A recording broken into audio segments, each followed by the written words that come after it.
Ito guys yung mga gamit ko sa pagpapakintab ng kotse. So hindi naman totally sobrang kintab or hindi ko naman totally na super mini-maintain yung kotse. So at least twice or thrice a month ko siyang lalagyan ng wax.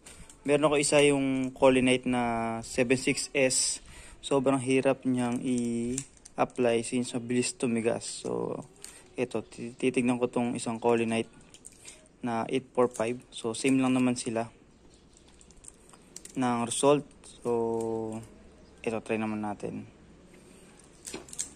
Tignan guys, simulan ko. Pero syempre guys, bago ko simulan ng buffing, ayan, ipa-power spray ko muna. So sasabunin ko muna siya para mawala yung mga dumi-dumi or alikabok.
So yung guys, so hinapon na ako sa paggawa nito. And ayun guys, so baka bukas ko na mailagay yung Colinite.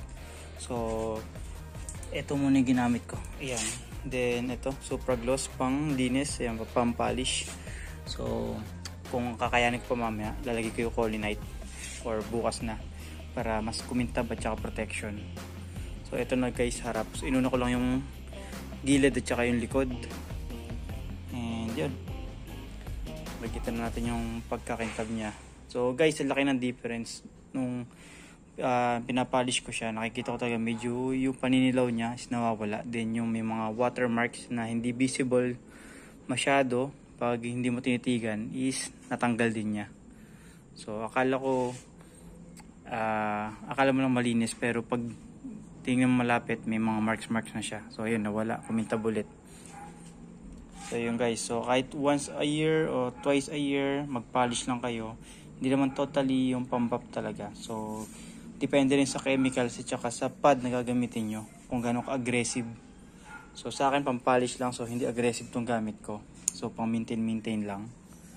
Yan, since hindi tayo professional at hindi rin ako gano'n kagaling sa paggamit ng machine, so iningatan lang natin masira yung paint at saka yung top coat.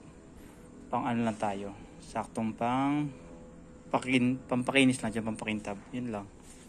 So pag talagang hindi ko na kaya, so tawag tayo sa professional, sila gagawa.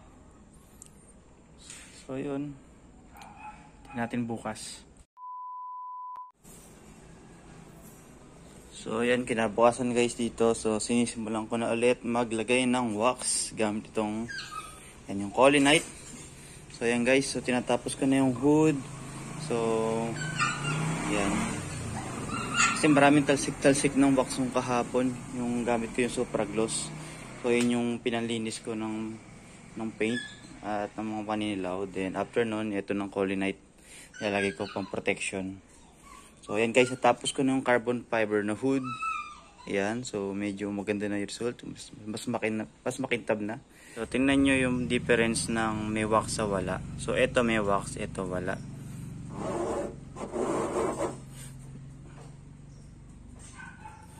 Yan, so talagang pag may wax, mas hindi siya kapitin ng dumi at saka mas madali siyang linisin. So if may putik-putik dyan, i-power spray mo, mabilis matanggal. Unlike dito sa walang wax, so talagang mas matindi yung kapit ng dumi. So kaya guys, regular nyo iwawax yung sasakyan para laging malinis tignan at saka nagwa-water beading siya. So hindi rin siya masyadong kakapitin ng watermarks. Yun. Pag kasi wala ng wax, ayun, mas mabilis magkaroon ng watermarks siya. Ayan. So ayan guys, so tapos ko nang lagyan ng Colinite. So after 24 hours, hindi ko siya kailangan mabasa or ma-car wash. So dahil naka 24 hours na, ayan, bubugan na natin siya or pa-power spray ko lang para matanggal yung ibang mga sobra-sobrang pinagbappingan. Ayan. So makikita natin guys yung pag-beading niya mamaya. So ayan guys, so sprayan ko na siya.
Mga glue dyan or mighty band na dumikit, then ayan, linisin, then dikit ulit natin.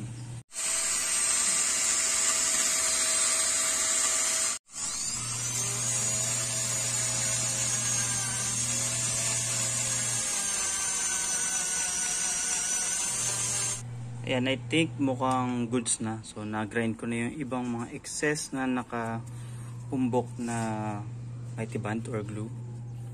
Ayan. So ito guys yung kasama ng tire sticker. So nabili ko rin siya dun sa same store na pinagbilang ko ng tire sticker. Pero mukhang mighty band lang din siya na marami. So ayun. So sa mga gusto nitong tire sticker, gusto i-try, ilagay ko yung link sa baba sa description. Then tingnan nyo lang din tong glue dun sa same store. So ayan guys, since na-grind ko na siya, lilinisin natin. So gamit lang ako ng alcohol para pag dinikit natin yan, malinis at kumapit mabuti. So linisin ko lang sandali. Okay, so nalinis ko na. So lagyan na natin ng glue. So wala kasi akong holder, kaya ayan, hawak ko muna. So i-spread natin mabuti yung glue or mighty band or kung ano man tawag dyan, tire sticker glue. Ay lumabas. Yeah, malapot na yata. Ayan guys. So ayan, ilagay ko muna, spread ko mabuti, then dikit natin. So ayan guys, na-spread ko mabuti. So ingat lang sa sobra-sobra para iwas tulo tayo. So ayan, didikit ko na siya. And konting pressure. Ayan, then lagyan natin guys ng tape. Ayan, lagyan ko na ng tape para hindi siya gumalaw. So ayan guys, so I think okay na siya. So pwede natin iwanan yan and hintay matuyo. Then tanggalin ko lang namin yung tape. Ayan, mukhang flat na siya. Ayan, yun lang.